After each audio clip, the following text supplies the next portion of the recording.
Every morning, in cities across the globe, millions of people walk into a familiar place. A place that smells like roasted beans, plays mellow jazz, and greets you by your first name. For some, it's just a coffee run. For others, it's the start of the day. A routine, a ritual, a small comfort in a chaotic world. But for one company, that simple transaction, your daily cappuccino, is something much bigger. This is the story of Starbucks.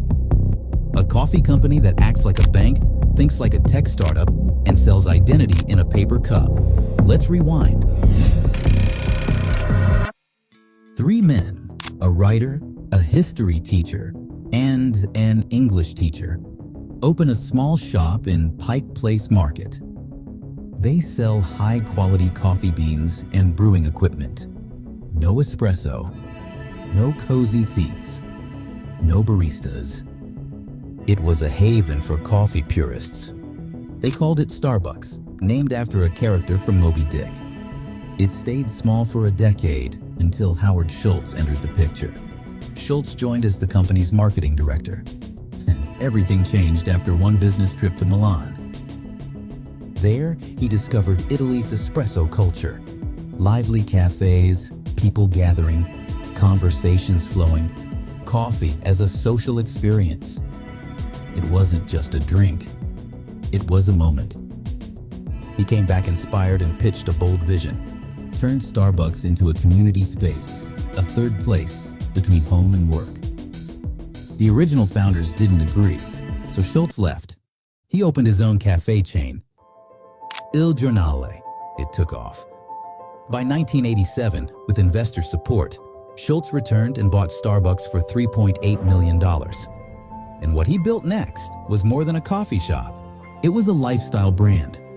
Starbucks didn't just sell drinks, it sold experience. The stores felt premium, relaxed, urban. The green siren logo wasn't just branding, it was status. Drink sizes weren't small, medium, large. They were tall, grande, and venti. Baristas knew your name. The drinks were customized, personal, yours. And you paid more, often 2 to 3 times more than the local cafes. Not because it was cheaper, but because it felt worth it. But here's where Starbucks stopped being just a cafe and quietly became something much more powerful. In 2011, they launched the Starbucks app.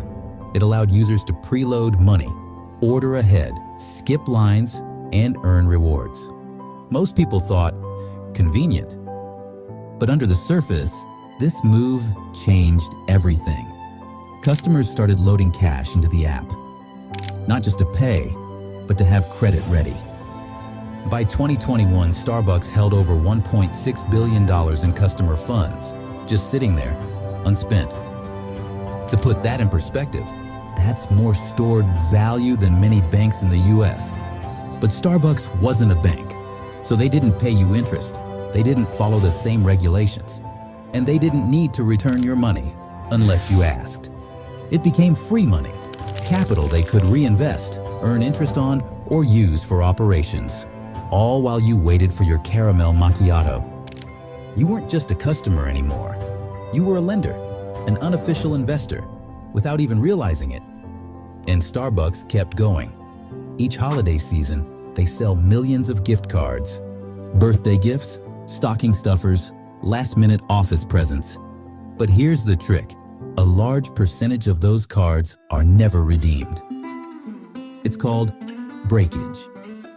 And in 2020 alone, Starbucks made over $145 million just from unused gift card balances. That's money received without delivering anything in return. No coffee, no service, just pure profit. And while you may forget your gift card, Starbucks doesn't.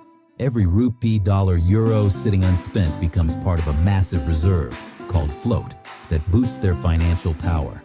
And they're not just earning from it, they're studying it. Because over 80% of US transactions now happen digitally, which means Starbucks knows you, maybe better than you think. They track what you buy, where you buy it, when you buy it, They know your favorite drink, your birthday, your peak visiting times. And when you stop coming, they know exactly when and how to bring you back with a reward, a promo, or a personalized message. Starbucks chooses premium locations, not just for visibility, but to boost nearby property value. Their presence often increases foot traffic for entire neighborhoods. And because their model doesn't rely on traditional restaurant staffing, they keep overheads lower while commanding higher prices. Your 300 rupee latte isn't just a drink. It's also paying for data systems, real estate leverage, and brand psychology. And that money you preloaded into the app, it fuels new stores, R&D, and expansion without Starbucks ever needing a traditional loan. They turned your loyalty into working capital. And the psychology behind it? Brilliant. The app gives you stars, badges, progress bars. Each time you buy, you feel rewarded, even though you're the one paying.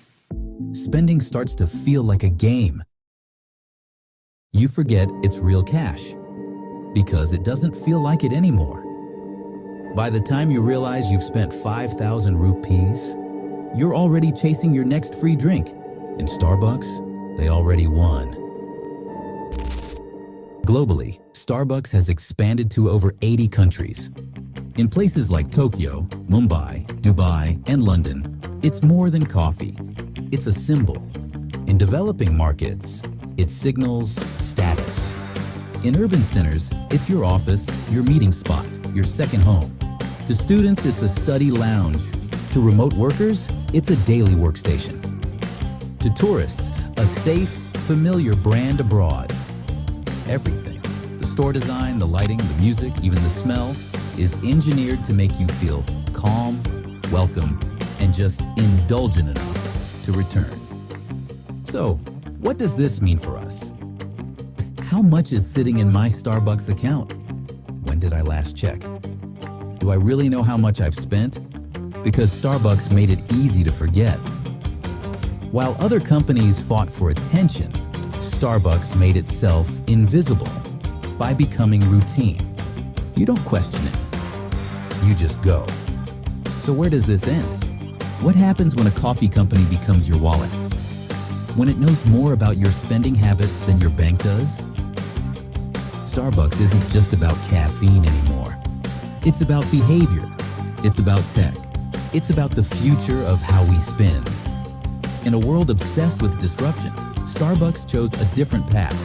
It built a fun tech empire, one latte at a time.